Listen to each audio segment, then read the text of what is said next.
Sejak lebih dari 1000 tahun lalu, beberapa wilayah Nusantara pernah menjadi rumah bagi keberadaan kerajaan-kerajaan lokal yang bisa menjadi bukti perkembangan peradaban di wilayah Nusantara di masa lampau.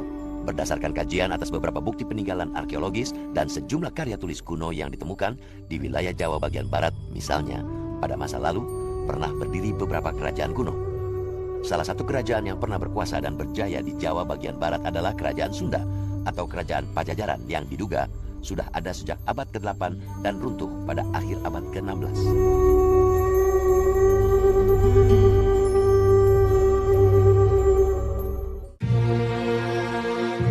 Jauh sebelum Kerajaan Pajajaran berdiri dan memiliki pengaruh di beberapa daerah di wilayah Jawa bagian barat, ratusan tahun sebelumnya, sejumlah kerajaan kuno lain diduga juga pernah berdiri di wilayah ini. Salah satunya, Kerajaan Tarumanegara, yang jejak keberadaannya bisa dilacak dari sejumlah temuan arkeologis. Di antaranya, Prasasti Ciaruten yang terletak di Kampung Muara, Desa Ciaruten Ilir, Kabupaten Bogor, Jawa Barat. Prasasti yang ditemukan persis di tepi aliran sungai Ciaruten ini, keberadaannya telah dilaporkan sejak tahun 1863. Dalam prasasti beraksara Palawa, dengan bahasa Sanskerta ini disebutkan nama Raja Purnawarman, seorang raja yang memerintah di negeri Taruma. Sistem kerajaan di wilayah Jawa bagian barat itu berdasarkan data arkeologis itu dengan penemuan prasasti-prasasti masa Tarumanegara.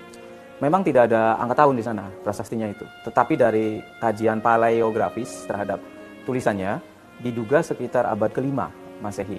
5 Masehi itu ada bukti sekitar 5 sampai 7 yang bisa dibaca sih cuma sekitar 5. Ada suatu kerajaan yang bernama Tarumanegara dengan rajanya Purnawarman. Nah sayang itu yang disebut di dalam prasasti cuma satu raja, Purnawarman saja. Selain prasasti Ciaruten, di wilayah Kampung Muara juga ditemukan beberapa situs yang sejaman bahkan lebih tua dari prasasti Ciaruten. Salah satunya yang berhasil diartikan adalah prasasti Kebon Kopi I yang juga menyebutkan nama Raja Purnawarman yang dipandang sebagai Dewa Indra, yang dalam kepercayaan Hindu dianggap sebagai Dewa Perang. Ada dua kemungkinan. Yang pertama, prasasti-prasasti dari raja lain belum ditemukan. Jadi kita masih berharap mungkin di masa mendatang ada prasasti lain dari Tarumanegara yang menyebut raja lain. Yang kemungkinan kedua, mungkin dia Purnawarman ini raja teragung, raja terbesar lah, sehingga dia dianggap mampu untuk menulis sejumlah prasastinya. Sesudah itu raja-raja Tarumanegara mungkin tidak sehebat Purnawarman lagi. Jadi kemungkinan pertama yang masih kami harap sih, moga-moga saja ada temuan prasasti baru. Selain di daerah Bogor, jejak arkeologis Kerajaan Tarumanegara juga tertulis pada prasasti Tugu yang ditemukan di Kampung Batu Tumbuh di Kelurahan Tugu Selatan, Jakarta Utara. Prasasti yang pertama kali tercatat pada laporan Notulen Batavia Genootschap pada 1879 ini diperkirakan ditulis pada abad ke-5 Masehi dengan menggunakan aksara Palawa dan bahasa Sanskerta. Prasasti ini menjelaskan tentang penggalian Sungai Gomati oleh Raja Purnawarman pada tahun ke-22 masa pemerintahannya, yang ditunjukkan untuk menghindari banjir pada musim penghujan dan kekeringan pada musim kemarau. Prasasti Tugu ini ditulis dalam aksara Palawa dan bahasa Sanskerta.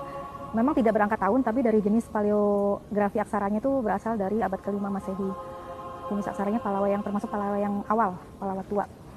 Isinya mengenai pembuatan saluran Candrabaga dan Gomati untuk mengalirkan airnya ke laut dan sebagai untuk irigasi. Yang saluran Gomati ini disebutkan melewati istananya Nenek Raja Purnawarman pada saat itu. Panjangnya sekitar 6.122 tumbak dan dilakukan selama 21 hari. Ada teori yang mencoba menjelaskan bahwa batas terluar dari suatu prasasti yang berhubungan dengan kerajaan, itulah wilayah terluar dari kerajaan tersebut. Jadi kalau Tarumanegara itu ditemukan prasastinya di Bogor, di daerah Pandeglang bagian selatan, terus di Jakarta Utara, dan sampai ke Jonggol, itu artinya ya pusat kekuasaan Tarumanegara itu sekitar Jakarta bagian utara, lalu wilayah pengaruh lingkar pertamanya sampai Bogor, Jonggol, lalu ke Pandeglang, dan lingkar yang terluar mungkin seluruh Tatar Sunda atau Jawa bagian barat. Penjelasan tentang Kerajaan Tarumanegara juga ditemukan pada sejumlah arca yang ditemukan di wilayah Jakarta, Banten, dan Jawa Barat. Arca yang diperkirakan dibuat pada abad ke-4 sampai ke-6 Masehi ini menunjukkan kuatnya pengaruh agama Hindu pada Kerajaan Tarumanegara. Sebelum bangsa India datang dengan mengenalkan dewa-dewanya, itu masyarakat kita, masyarakat pribumi itu kan sudah memuja nenek moyang yang memang bersemayam di gunung dan tempat-tempat tinggi. Ada dugaan kenapa mereka sangat memuja gunung, karena gunung itu yang menyelamatkan mereka pada saat bencana banjir setelah bangsa India datang dengan membawa dewa-dewanya, dan memang pemujaan kepada dewa gunung. Siwa kan dewa gunung itu, jadi mereka tidak ada hambatan sesuai dengan kepercayaan mereka sebelum bangsa India datang. Setelah masa Tarumanegara yang hilang dari peradaban tanpa penjelasan memadai, bukti arkeologis lain yang menunjukkan keberadaan kerajaan di Tatar Sunda atau wilayah Jawa bagian barat baru ditemukan pada prasasti Sanghyang Tapak atau prasasti Citati yang bertarikh 952 Saka atau 1030 Masehi. Prasasti yang ditemukan di wilayah Sukabumi dan ditulis menggunakan aksara dan bahasa Jawa kuno ini berisi informasi tentang Maharaja Sri Jaya Bupati dari Kerajaan Sunda. Prasasti Sanghyang Tapak isinya mengenai daerah larangan untuk menangkap ikan di daerah timur Sanghyang Tapak. Prasasti Sanghyang Tapak ini sendiri ditemukan di tepian Sungai Cicatih, Pancalikan, Bantar Muncang, Sukabumi, Jawa Barat. Sampai sekarang ini di sungai itu masih terdapat daerah yang memang orang tidak berani mandi, karena di samping ada larangan untuk menangkap ikan di sebelah timur Sanghyang Tapak, juga disebutkan tentang kutukan barang siapa yang melanggar keputusan raja itu. Di awal abad 7, Tarumanegara masih kirim utusan ke Cina, sesudahnya nggak ada lagi, hilang. Nah, apakah yang terjadi di sana? Nah, kalau meminta bantuan dari naskah yang disusun oleh Pangeran Wangsakerta di Cirebon, itu rupanya memang terjadi konflik di dalam itu. Lalu terpecah lagi menjadi kerajaan-kerajaan kecil di sepanjang Pantura, Jawa Barat. Nah, sejauh data arkeologis belum jumpa, kita belum bisa percaya pada naskah itu. Setelah penemuan prasasti Citati atau Sanghyang Tapak pada paruh pertama abad ke-11, bukti-bukti arkeologis lain yang memaparkan informasi terkait sejarah Tatar Sunda baru ditemukan kembali pada abad ke-14. Selama sekitar 300 tahun setelah penemuan prasasti Sanghyang Tapak atau prasasti Cicatih pada abad ke-11, bukti arkeologis yang menjelaskan situasi di Tatar Sunda masih belum dapat ditemukan. Gambaran tentang kondisi di wilayah Tatar Sunda baru bisa diketahui lewat penemuan prasasti Cikapundung di Kota Bandung, Jawa Barat. Prasasti yang diperkirakan dibuat pada abad ke-14 dan kini menjadi koleksi Museum Nasional ini hanya berisi informasi angka tahun, yakni tahun 1263 Saka atau 1341 Masehi. Dalam kompleks seluas sekitar 5 hektar ini terdapat 6 prasasti batu yang dinamakan Prasasti Kawali 1 sampai 6. Prasasti-prasasti ini ditulis menggunakan aksara dan bahasa Sunda kuno. 3 prasasti ditulis dalam bentuk kalimat-kalimat yang panjang, sementara 3 prasasti lain hanya menyebutkan kata-kata ringkas. Dari ke-6 prasasti ini dapat diperoleh informasi tentang seorang raja yang dicatat sebagai Prabu Raja Wastu yang berkedudukan di Kawali dengan keratonnya yang disebut Surawisesa. Para ahli menduga situs Astana Gede dahulunya merupakan kompleks bangunan suci yang ditata dengan halaman bertingkat-tingkat. Situs ini diduga berasal dari era kerajaan Sunda kuno yang pada saat itu berpusat di Galuh atau kini dikenal sebagai wilayah Ciamis, Jawa Barat. Bisa juga pecahan atau bisa berkembangnya pusat-pusat kekuasaan di daerah. Jadi bukan pelanjutan malah kalau Tarumanegara hilang gitu. Tapi pusat kekuasaan di daerah-daerah ini tumbuh besar karena mungkin pengaruh demografi, ekonomi, dan kesempatan berkembang. Jadi kerajaan. Di sebelah sini Galuh, di Ciamis jadi kerajaan. Begitupun di Sunda jadi kerajaan. Apakah ada kaitannya? Carita Parahyangan tidak membicarakan kaitan itu. Prasasti lain yang hampir sejaman juga ditemukan di wilayah Tasikmalaya pada 1877 yang dinamakan Prasasti Rumatak. Prasasti ini menyebut tentang pendirian pusat kerajaan atau Nunyusuk di Rumatak oleh Batara Hyang. Isinya mengenai penyusukan wilayah Rumatak oleh Batara Hyang pada tahun 1333 Saka 1411 Masehi. Jadi masih masa Sunda, kerajaan Sunda. Dalam buku Tatar Sunda Masa Silam yang ditulis Agus Aris Munandar, dipaparkan bahwa setelah masa Tarumanegara berakhir, berkembang 2 kerajaan di Tatar Sunda, yakni Kerajaan Sunda yang berpusat di wilayah Bogor dan kerap disebut Pakuan Pajajaran, dan Kerajaan Galuh yang berpusat di wilayah Ciamis. Sekitar tahun 800-an begitu ya, kita belum tahu pasti. Saunggalah yang di Kuningan itu ada sebagian penguasanya yang berpindah lokasi di Pakuan, yang namanya waktu itu belum disebut Pakuan Pajajaran, ya, masih Pakuan. Gitu. Sebagian lagi memindahkan ibu kota itu untuk mengembangkan pengaruh tidak hanya di Saunggala. Nah, ini Pakuan yang pertama dibuka itu oleh Raja Tarusbawa. Sebenarnya Tarusbawa itu melanjutkan penguasa sebelumnya, yang kita tidak tahu namanya, siapa penguasa sebelumnya, tetapi Tarusbawa ini menempati keraton yang lama di Pakuan. Nah, saya sudah menyebut Sanjaya. Sanjaya itu kemudian terusir dari Galuh karena ada kudeta mungkin ya di Galuh. Lalu dia mengungsi dan berdasarkan orang-orang tua, para pendeta tua itu dianjurkan untuk pergilah ke barat.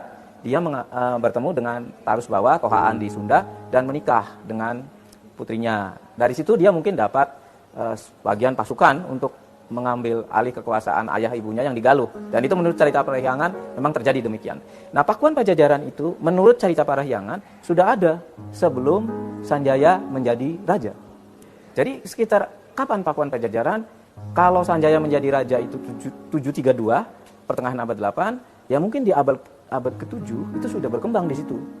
Nah, malah di dalam cerita Parahyangan disebutkan keraton Pakuan Pajajaran yang selalu disebut dalam cerita pantun namanya Sri Bima Punta Narayana Madura Suradipati sudah ada di abad sebelum Sanjaya datang meminta bantuan.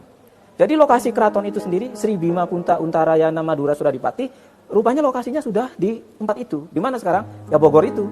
Di suatu tempat di Bogor. Dan keraton itu tentunya mengalami perbaikan berulang-ulang dan sampai terus bertahan zaman mendekati keruntuhan Pakuan Pajajaran. Yang di barat adalah di Pajajaran.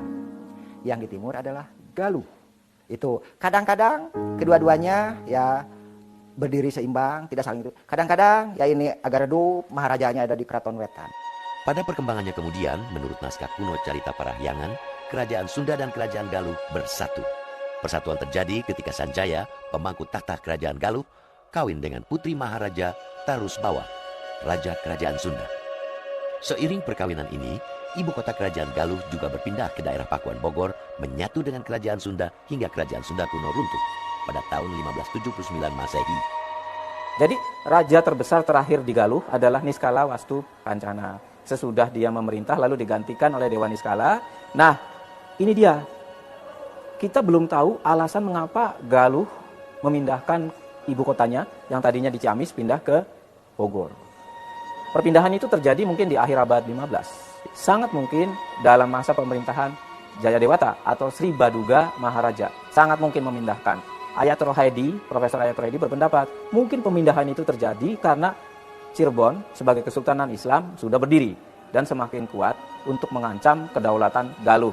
Jadi sebelum Galuh itu diserang dan terbukti nantinya memang ada serangan dari pasukan Cirebon ke pedalaman, pindahlah ke keraton yang sudah lama sebelumnya, Tohaan di Sunda sudah berkedudukan di situ, menjadi ibu kota baru dan diberi nama Pakuan Pajajaran. Pasca keruntuhan kerajaan Galuh kuno pada abad ke-16 muncul berbagai bukti terkait sebuah kerajaan baru di wilayah Tatar Sunda yang beribu kota di wilayah Bogor, Jawa Barat. Kerajaan ini dikenal sebagai Kerajaan Pakuan Pajajaran. Salah satu pendapat menyatakan nama Pakuan Pajajaran pertama kali ditemukan pada 5 lembar prasasti tembaga dari Desa Kebantenan, Bekasi, Jawa Barat yang kini menjadi koleksi Museum Nasional. Prasasti Kebantenan ini terdiri dari 2 piteket yang masing-masing terdiri dari 2 lembar lembaga dan sebuah sakakala. Prasasti Kebantenan isinya mengenai tanda peringatan dari seorang raja yang bernama Rahyang Niskala Wastu Kancana, diamanatkan kepada Rahyang Ningrat Kancana dan diturunkan kepada susuhunan yang berada di Pakuan Pajajaran yang bernama Sri Baduga Maharaja untuk mengurus tempat persemayaman dewa yang berada di Jayagiri dan Sunda Sembawa. Dan di samping itu juga disebutkan ada larangan untuk memungut pajak bagi penduduk desa yang berada di Jayagiri dan Sunda Sembawa karena mereka telah taat beragama dan rajin menjalankan pengurusan kepada tempat persemayaman dewa tersebut. Pada prasasti Kebantenan, nama Pakuan Pajajaran dituliskan dalam 3 cara yang berbeda, yakni Pakuan Pajajaran dan Pakuan Pajajaran. Ada beberapa prasasti yang menyebutkan nama Pajajaran, ya salah satunya prasasti Kebantenan ini. Pajajaran itu merupakan nama ibu kota kerajaan, tapi orang taunya itu kerajaan Pajajaran. Sebenarnya itu kerajaan Sunda sendiri sudah mengalami beberapa kali perpindahan ibu kota, diantaranya di Galuh, di Kawali, dan terakhir di Pakuan Pajajaran. Dan dalam prasasti juga disebutnya terkadang di Pakuan atau di Pajajaran dan disebutkan secara lengkap di Pakuan Pajajaran. Yang menyatakan di Jawa bagian barat itu kerajaan Sunda, bukan orang Sunda. Itu pasti orang-orang non-Sunda. Nah, namun sering-sering sebuah pusat aktivitas politik yang dikenal dengan ibu kota kerajaan itu lebih dominan daripada nama kerajaannya sendiri. Prasasti lain yang kerap menjadi rujukan berbagai ahli untuk mengkaji sejarah kerajaan Pajajaran adalah Prasasti Batu Tulis yang terletak di Kelurahan Batu Tulis, Kecamatan Bogor Selatan, Kota Bogor. Prasasti yang ditemukan ekspedisi VOC pimpinan Scipio pada 1687 ini ditulis dengan huruf Jawa kuno dan berbahasa Sunda kuno. Yang menulis prasasti Batu Tulis itu putranya Jayadewata atau Sri Baduga Maharaja. Agaknya sih ditulis sesudah kematian 12 tahun kematian Sri Baduga Maharaja. Jadi dugaan Pak Saleh dan Sasmita ahli sejarah Bogor itu kalau Sri Baduga meninggal 1521, makanya itu pantasnya ditulis 1533 ya. Dan itu Raja Pakuan Pajajaran yang mempunyai banyak karya dan dikagumi memang Sri Baduga Maharaja. Apa sih yang dilakukan oleh Sri Baduga Maharaja? Dia membuat parit mengelilingi keraton. Dia membuat gunung-gunungan yang diumpamakan sebagai Gunung Mahameru. Gunungnya kota Pakuan Pajajaran. Dia ngabalai itu memperkeras jalan-jalan di kota. Dan terakhir dia membuat hutan lindung, hutan samida, hutan larangan. Ya ada yang mengatakan itu hutan terpentin atau hutan yang kayunya berbau wangi untuk diambil kayunya sebagai pewangi gitu.